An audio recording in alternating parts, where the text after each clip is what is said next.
세상 천지의 시어머니 숟가락을 쓰레기통에 냅다 처박는 며느리 보셨습니까? 그것도 제가 제 손주 귀에서 밥 한 술 먹이고 있는 그 현장에서 말입니다. 며느리 눈빛이 어땠는지 아세요? 사람을 무슨 전염병 환자 보듯 세균 덩어리 보듯 하더라고요. 평생 생선 비린내 맡아가며 아들놈 뒷바라지한 제 손이 이제는 자기 자식 망치는 더러운 손이 되어버린 겁니다. 저 박정순이 오늘 이 자리에서 그 서러운 속사정 낱낱이 다 개원해 보려고요. 68 지금 제 가슴 속에 불덩이가 하나 들어앉은 것 같아요. 이거 안 터뜨리면 정말 암이라도 걸릴 것 같고 당장이라도 숨이 넘어갈 것 같네요. 다들 자식 키워놓으면 인생 끝인 줄 알죠? 저도 그런 줄만 알았습니다. 정순아, 너 이제 고생 끝이다. 아들놈 대학 보내고 번듯한 직장 잡게 했고 장가까지 보냈으니 이제는 꽃구경이나 다니고 남은 인생 편히 살아라. 주변에서 다들 입을 모아 그랬거든요. 하지만 제 인생은 환갑 넘은 나이에 아들 집으로 출퇴근하는 무보수 식모로 다시 시작됐습니다. 우리 며느리 참 똑 부러집니다. 이름만 대면 다 아는 명문대 나와서 대기업 다니고 살림도 먼지 하나 없이 깔끔하게 잘하죠. 그런 며느리가 출산하고 복직한다는데 어느 시어머니가 난 모른다. 내가 알아서 해라 하겠어요. 사실 제 무릎은 이미 퇴행성 관절염으로 비가 오기 전날이면 욱신거리고 허리는 똑바로 펴지도 못해서 밤마다 파스를 덕지덕지 붙여야 하는 상태였습니다. 하지만 내 귀한 아들놈, 그 녀석이 밖에서 상사 눈치 보며 돈 버느라 고생하는데 집안일까지 신경 쓰게 할까봐 제가 먼저 손을 들었습니다. 지수야, 걱정 마라. 내가 몸이 좀 고돼도 준우는 내가 봐줄게. 남의 손에 맡기면 불안해서 어찌 살겠니? 그날부터 제 일과는 새벽 6시에 시작됐습니다. 내 집 청소도 미뤄두고 왕복 1시간 거리를 매일 아침 지하철 비좁은 틈에 끼어서 달려갔습니다.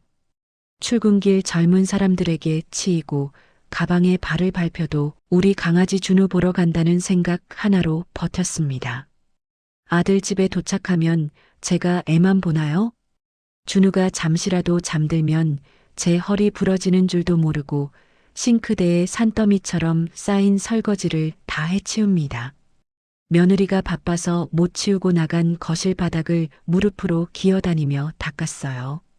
며느리 지수가 어머니 그냥 두세요 말은 번지르르하게 해도 퇴근하고 돌아왔을 때 싱크대에 그릇 하나라도 남아있으면 은근히 표정 굳는 거 제가 모를 줄 압니까?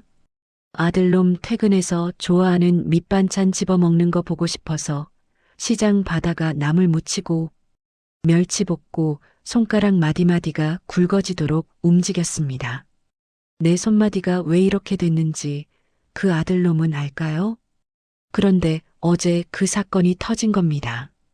준우가 아침부터 열이 오르락 내리락 하면서 칭얼거리는데 며느리가 정성 들여 해놓았다는 유기농 이유식은 입에도 안 되더라고요. 애 얼굴은 헬쑥해지고 기운 없이 처져 있는데 할머니 속이 타겠어요. 안 타겠어요? 준우야, 우리 강아지. 이거 딱 한 입만 먹자. 응? 그래야 힘이 나지.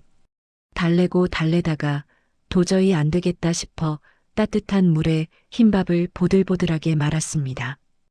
혹시나 뜨거울까봐 제 입술에 살짝 대보고 온도를 확인한 뒤 아하고 한 숟갈 먹였습니다. 애가 그래도 물에 만밥은 넙죽넙죽 받아먹는 게 얼마나 예쁘던지. 그래, 역시 할머니 정성이 최고지 하고 안도하던 찰나였습니다. 현관문 도어락 소리가 띠띠띠띠 들리더니 며느리가 들어오더군요. 평소보다 1시간이나 이른 퇴근이었죠. 식탁 위에 놓인 물만 밥과 제 손에 든 숟가락을 보더니 며느리 얼굴이 순식간에 하얗게 질리더군요. 그러더니 다짜고짜 어머니, 하고 날카롭게 소리를 지르는 겁니다. 돌전 애한테 물만 밥이 웬 말이며 어머니 침 묻은 숟가락으로 애를 먹이면 어떡하냐면서요. 요즘은 침으로 충치균이 옮는다는 둥, 애 소화기관이 아직 완성이 안 돼서 물만 밥을 먹이면 큰일 난다는 둥. 그 어려운 전문 용어들이 제 귀에는 하나도 안 들리고 오직 가슴만 방망이질 쳤습니다. 며느리는 그 길로 제가 들고 있던 숟가락을 뺏어서 쓰레기통에 처박아 버리고 주방 소독기를 미친 듯이 돌립디다. 그 순간 평생 가족들 밥 먹여 살리고 아들놈 키워낸 제 투박한 손이 너무나도 초라해 보이더라고요. 며느리는 제가 난 내내 정성껏 해놓은 반찬들도 간이 너무 세서해 건강에 안 좋다며 냉장고 구석으로 밀어 넣어버렸습니다. 그날 밤 집에 돌아오는데 가로등 불빛 아래 비친 제 그림자가 왜 그렇게 작고 초라해 보이던지요.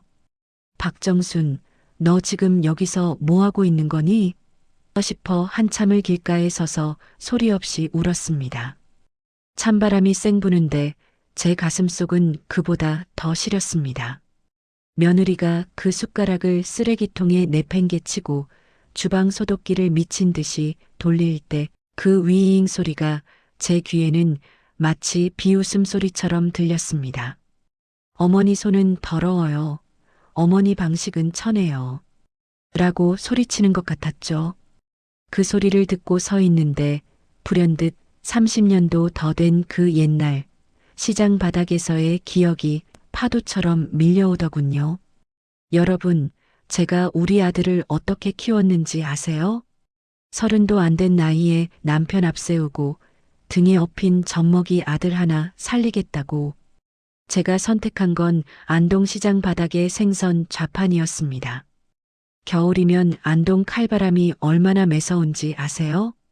고무장화 신은 발가락은 얼어 터져서 감각이 없고 찬물에 생선 씻어내느라 손등은 논바닥처럼 쩍쩍 갈라져서 피가 맺혔습니다. 그 피 섞인 물이 생선 비늘이랑 엉겨붙어도 저는 아픈 줄도 몰랐어요. 오직 우리 아들 배불리 먹여야지, 우리 아들 남부럽지 않게 공부시켜야지 그 생각뿐이었으니까요. 한 번은 우리 아들이 5살 때였나 한겨울 한밤중에 갑자기 애 몸이 불덩이가 된 적이 있었어요. 해는 이미 져서 사방은 칠흑 같은데 애가 열에 취해 헛소리를 하며 까무러치는 거예요. 당장 병원에 뛰어가야 하는데 그날따라 장사가 너무 안 돼서 수중에 든 돈이 딱 5,000원뿐이었습니다. 그 5,000원을 손에 꼭 쥐고 잠옷바람이 내를 들쳐업고 맨발에 슬리퍼만 끌고 시장통으로 달려나갔습니다. 제발 돈 10,000원만 빌려달라고 우리 애 죽게 생겼다고 아는 집 대문을 두드리며 빌고 또 빌었습니다. 어떤 집은 밤늦게 재수 없다고 소금을 뿌리고 어떤 집은 모른 척 불을 꺼버립디다. 그 차가운 길바닥에 주저앉아 애를 품에 안고 얼마나 울었는지 몰라요. 엄마가 미안해. 엄마가 돈이 없어서 너를 죽이는구나. 하며 통곡을 하는데 제 눈물이 애 얼굴에 뚝뚝 떨어지더군요. 결국 단골 구두방 아저씨가 자다 깨서 나오더니 꼬깃꼬깃한 10,000원짜리 2장을 내밀어 줍디다. 그 돈을 받아들고 응급실까지 20분 거리를 어떻게 뛰었는지 기억도 안 나요. 병원에 도착하니 제 발바닥은 이미 다 까져서 피범벅이 되어 있고 숨이 턱 끝까지 차올라 말도 안 나오더라고요. 응급실 의사가 조금만 늦었으면 폐렴으로 큰일 날 뻔했다고 하는데 그 소리를 듣는 순간 긴장이 풀려서 병원 복도 차가운 시멘트 바닥에 그대로 주저앉아 버렸습니다. 그때 제 손을 봤어요. 생선 가시에 찔리고 소금독이 올라서 진물이 줄줄 흐르고 손톱 밑에는 지워지지 않는 생선 비늘이 박혀 있는 그 험한 손. 그런데 며느리는 모를 겁니다. 그 더러운 손으로 제가 아들놈 땀 닦아주고 밥 먹여가며 오늘날 대기업 다니는 번듯한 사람으로 만들었다는 거리요.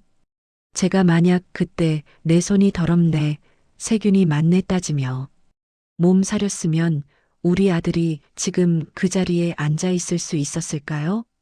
아들이 대학 합격 통지서 받아오던 날 저는 시장 한복판에서 생선 상자 내려놓고 덩실덩실 춤을 췄습니다. 이제 우리 아들 출세한다. 나도 이제 비린내. 나는 이 손 씻고 살 수 있다. 하며 동네방네 자랑을 했어요. 그 아들놈이 지금은 제 마누라 기분 상할까봐 제 엄마가 며느리한테 세균 덩어리 취급받는 걸 보고도 엄마가 참아라고 하니 제 가슴이 찢어지겠어요. 안 찢어지겠어요? 시장에서 장사할 때 남들이 애구 생선 비린내하고 코를 찌푸려도 저는 한 번도 제 손이 부끄러운 적이 없었습니다. 이 손으로 내 자식 귀하게 키웠다는 자부심 하나로 버텼거든요. 그런데 어제 그 쓰레기통에 처박힌 숟가락을 보면서 처음으로 제 인생이 통째로 부정당하는 기분이 들었습니다. 30년 전 그 추운 겨울 병원비가 없어 발을 동동 구르던 그때보다 더 가슴이 시리고 막막하더라고요. 그날 밤 아들 집 거실 소파에서 걷잠을 자고 일어났더니 온몸이 두들겨 맞은 것처럼 쑤시더군요. 그래도 어제는 며느리가 좀 예민했겠거니 내가 좀 더 조심하면 되겠지 마음을 다잡고 주방으로 나갔습니다. 그런데 냉장고 문에 웬 흰 종이가 커다랗게 붙어 있더라고요. 가까이 가서 읽어 내려가는데 제 눈을 의심했습니다. 제목이 뭔 줄 아세요? 준우 양육 수칙이랍니다. 1번 외출 후에는 반드시 화장실에서 세안하고 새 옷으로 갈아입은 뒤 아이를 만질 것. 2번 아이 앞에서는 절대 할머니 방식의 구식 단어를 사용하지 말 것. 3번 이유식 외에는 물 한 방울도 마음대로 먹이지 말 것. 4번 아이가 울어도 바로 안아주지 말고 정해진 수면 교육 시간을 지킬 것. 세상에 항목이 10가지도 넘게 빼곡하게 적혀 있는데 그걸 읽는 내내 제 손끝이 덜덜 떨렸습니다. 이게 며느리가 시어머니한테 주는 지침서입니까? 아니면 죄수한테 내리는 수칙입니까? 제가 무슨 전염병 환자라도 되는 양 들어오자마자 전신 소독을 하고 옷을 갈아입으라니요. 밖에서 묻어온 먼지가 세균 덩어리라며 저라는 사람 자체를 불결한 존재로 규정해버린 그 종이 한 장이 제 뺨을 후려치는 것 같았습니다. 그래도 참았습니다. 그래, 요즘 애들은 이렇게 키우나 보다 내가 참아야 내 아들이 편하지 하며 며느리가 적어놓은 대로 손을 몇 번이나 씻고 며느리가 준비해둔 옷으로 갈아입었습니다. 그런데 진짜 지옥은 그 다음부터였어요.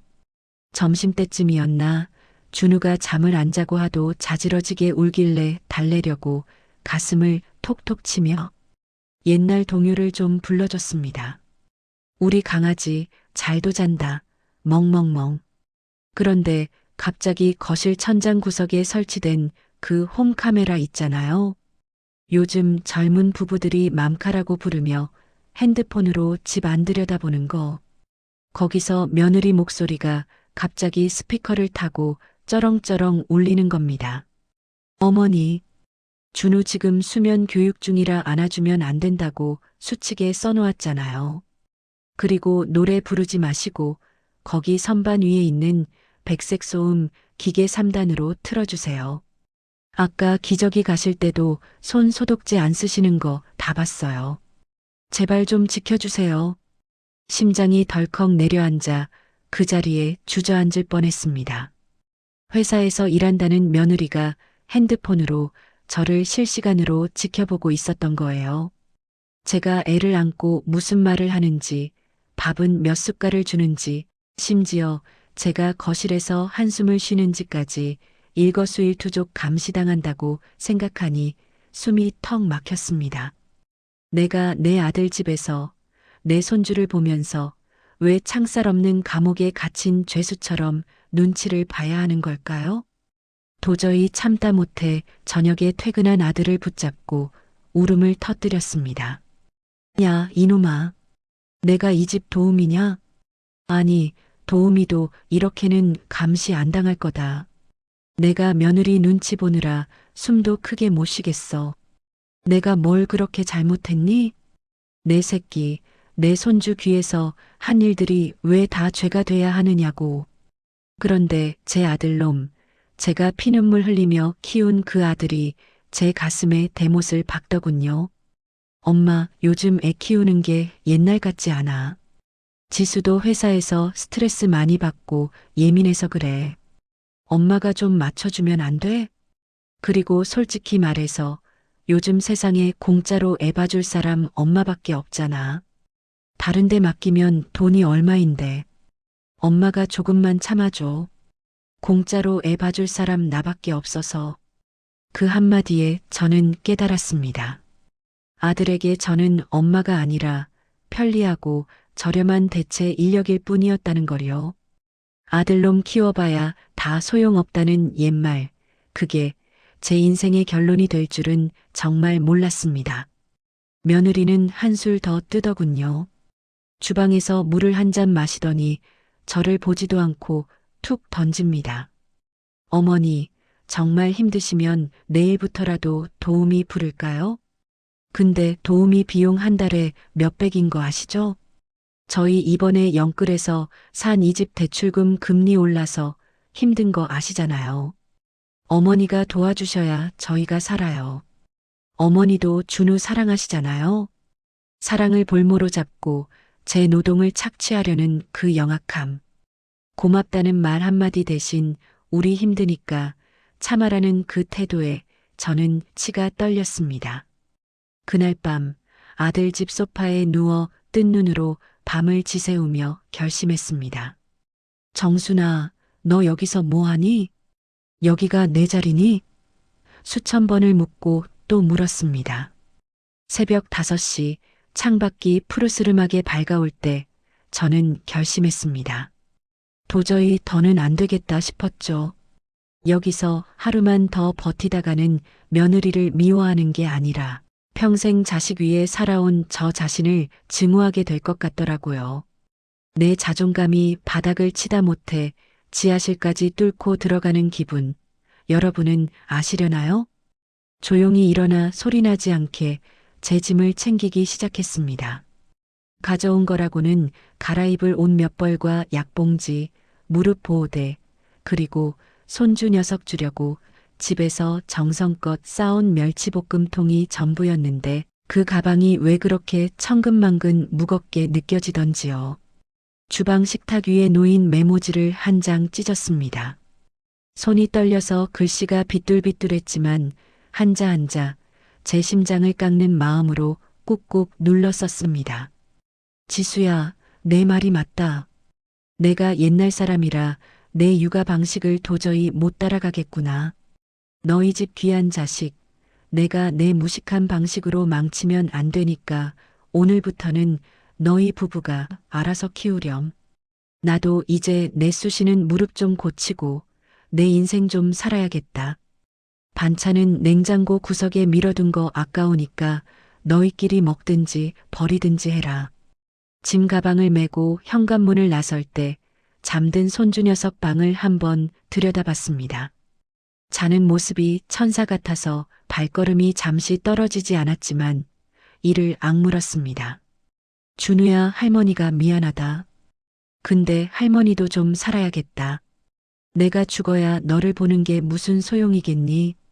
아파트 단지를 빠져나와 첫 차를 타러 가는 길, 새벽 공기가 코끝을 쨍하게 만드는데 이상하게 헛웃음이 나더라고요.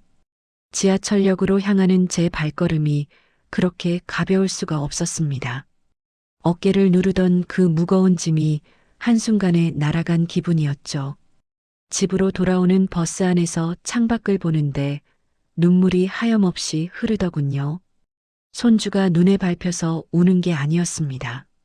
지난 몇 달간 내 집 놔두고 남의 집 식모살이 하듯 죄인처럼 살았던 제 세월이 너무 불쌍해서 울었습니다. 진짜 고생 많았다.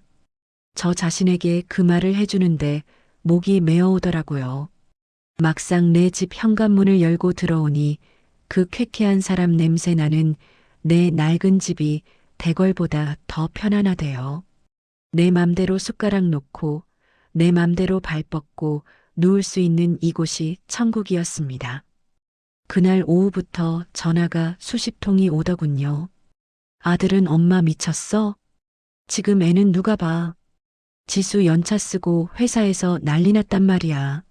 라며 제 사정은 묻지도 않고 소리부터 지르고 사돈 어른까지 전화해서 사부인 애들이 서툴러서 그러니 너그럽게 이해하시고 다시 가시조라며 점잖게 타이르는데 저는 단 한 통도 안 받았습니다. 그러다 문자로 딱 한 줄 보냈죠. 전화하지 마라. 너희 자꾸 이러면 나 진짜 경찰에 신고라도 해서 너희 내 집 근처에도 못 오게 할 거다. 내가 오죽하면 이런 소리까지 하겠니? 너희 인생 너희가 살 듯. 내 인생도 이제 내 것이니 더는 나를 괴롭히지 마라. 준우 걱정되면 너희가 연차를 쓰든 도우미를 구하든 직접 해결해. 제가 너무 독한가요? 하지만 여러분, 이렇게 안 하면 저는 평생 그 집 귀신이 되어 며느리 눈치나 보고 맘카 속의 포로로 살았을 겁니다. 저는 이제 박정순으로 살기로 했습니다. 누구의 어머니도 누구의 할머니도 아닌 그냥 인간 박정순 말이에요. 이제 저는 매일 아침 아들 집이 아니라 문화센터로 갑니다. 거기서 저처럼 자식들한테 팽당하고 마음 다친 친구들도 만나고 그동안 배우고 싶어도 돈 아깝고 시간 없어 못 배웠던 붓글씨도 배우고 있어요. 검은 먹선이 하얀 종이에 길게 번지는 걸 보고 있으면 제 마음속 응어리도 같이 번져서 사라지는 기분입니다. 내 손에 묻은 먹물은 씻으면 그만이지만 며느리 집에서 묻었던 그 멸시의 상처는 참 오래도 가더군요. 가끔 밤에 혼자 있으면 준우의 그 보드라운 살결이 생각나고 옹알이 하던 소리가 귀에 쟁쟁해서 가슴이 아릿할 때도 있어요. 하지만 그럴 때마다 저는 제 굵어진 마디마디와 쑤시는 무릎을 만져봅니다. 퉁퉁 부어있던 무릎이 이제야 좀 가라앉았거든요. 여러분, 우리 나이에 자식들한테 너무 매여 살지 마세요. 우리가 뼈가 가루가 되도록 고생한다고 해서 그들이 우리 마음의 10분의 1이라도 알아줄 것 같죠? 아니더라고요. 그들에겐 우리 부모의 희생이 당연한 권리이고 구식인 우리의 배려는 교정해야 할 대상일 뿐입니다. 내 몸 건강하고 내 마음 편한 게 최고입니다. 내가 행복해야 자식도 있는 거지. 내가 죽어가는데 자식이 무슨 소용입니까? 오늘 제 긴 넋두리 들어주셔서 정말 감사합니다.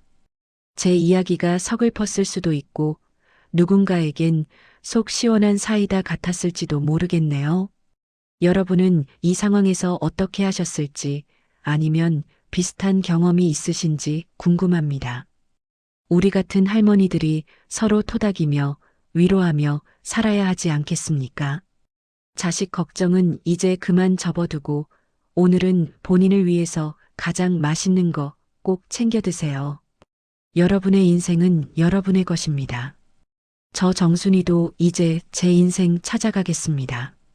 건강 잘 챙기시고 다음에 또 좋은 소식으로 만나요. 감사합니다.